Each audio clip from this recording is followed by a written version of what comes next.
அடியே நிக்கி, cooking cleaning நீ உன்னவை பார்த்துக்கிறதுக்காக கற்றுக்க வேண்டியது. உன் மாமியார்கிட்டேயோ இல்லை உன் புருஷன்கிட்டயோ நல்ல பேர் எடுக்கணுங்கிறதுக்காக நீ இதெல்லாம் கற்றுக்கணுன்னு அவசியமே கிடையாது. எனக்கு டெலிவரி ஆகி முழுசாக 3 மாதம் கூட நான் எங்கள் அம்மா வீட்டில் இல்லை.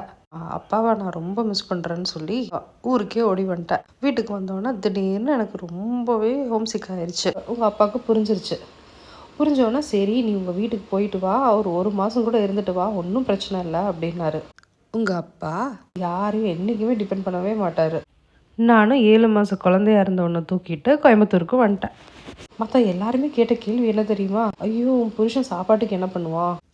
எனக்கு எல்லாரும் இப்படி கேட்க எனக்கு உங்கள் கொள்ளுப்பாட்டி ஞாபகம் தான் வந்துச்சு. கொள்ளுப்பாட்டி ஒரு நாள் கூட நம்ம வீட்டுக்கு வந்து அப்பாடா அப்படின்னு நிம்மதியாக இருந்ததே இல்லை. அவங்க வந்த 3 நாளில் ஜூட்டுன்னு கிளம்பிடுவாங்க.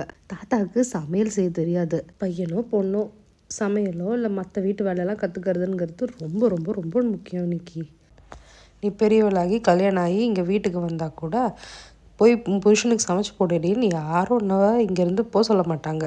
நீ எப்போ வேணாலும் வரலாம், எவ்வளோ நாள் வேணாலும் இருக்கலாம். ஏன்னா இதுவும் வீடு. I love you Nikki.